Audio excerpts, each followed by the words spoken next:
Heating, ventilation and air conditioning system design. প্রশ্নটা হলো এই ক্লাসের মধ্যে থাকছে কি?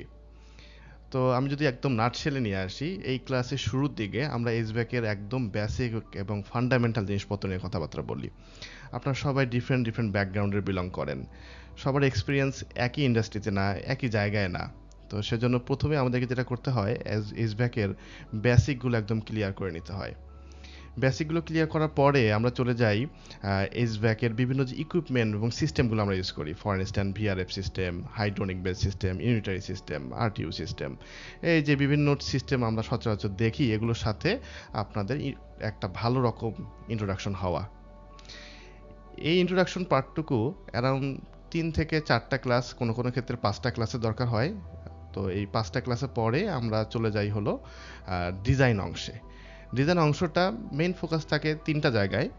একটা হলো লোড ক্যালকুলেশন, ডাক্টের ডিজাইন, আর হলো হাইড্রোনিক বা পাইপলাইনগুলো ডিজাইন।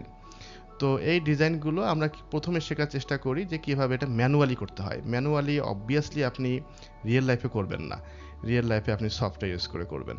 কী সফটওয়্যার ইউজ করে করবেন সেটা আমরা দেখিয়ে দেবো, আপনাদেরকে প্রোভাইডও করে দেবো। কিন্তু ম্যানুয়ালি শেখা আপনাদের জন্য খুবই গুরুত্বপূর্ণ, কারণ ম্যানুয়ালি যদি না পারেন, না শেখেন, তাহলে আপনাদের ব্যাকবোনটা স্ট্রং হবে না, আপনি ক্রিটিক্যাল ডিসিশন নিতে পারবেন না। তো সেজন্য আমরা প্রথমে ম্যানুয়ালি শিখি, তারপরে বিভিন্ন সফটওয়্যার ইউজ করে শিখি। তো এই কোর্সের পুরো ডিটেলটা বোঝার জন্য পুরো ভিডিওতে আমাদের সাথে থাকুন, তাহলে এই পুরো কোর্সের একদম খুঁটিনাটি ব্যাপারগুলো আপনাদের কাছে একবারে ক্লিয়ার হয়ে যাবে।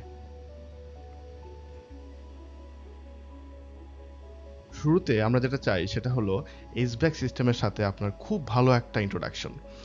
এইচভ্যাক সিস্টেম দিয়ে আপনি আসলে করবেনটা কি, সে কী কন্ট্রোল করবে, কী সে কন্ট্রোল করবে না, কোন সিস্টেম বা কোন ইকুইপমেন্ট কোথায় আপনার ইউজ করবেন, এবং কোন ইকুইপমেন্ট বা সিস্টেম দিয়ে আপনি কোন বাতাসের প্যারামিটারগুলো কন্ট্রোল করতে যাবেন, কী গাইডলাইন আমরা ইউজ করতেছি, এবং এই রিলেভেন্ট যে বেসিক ফিজিক্সগুলো আমাদের জানা দরকার, যেটা আপনি অলরেডি জানেন, বাট পড়ালেখার সাথে না থাকার কারণে একটু গ্যাপ পড়ে গেছে।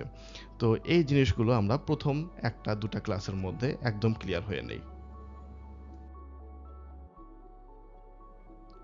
খুব ভালো একটা ইন্ট্রোডাকশনের পরে আমরা চাই আপনারা refrigeration cycle, VRF, VRB, central HVAC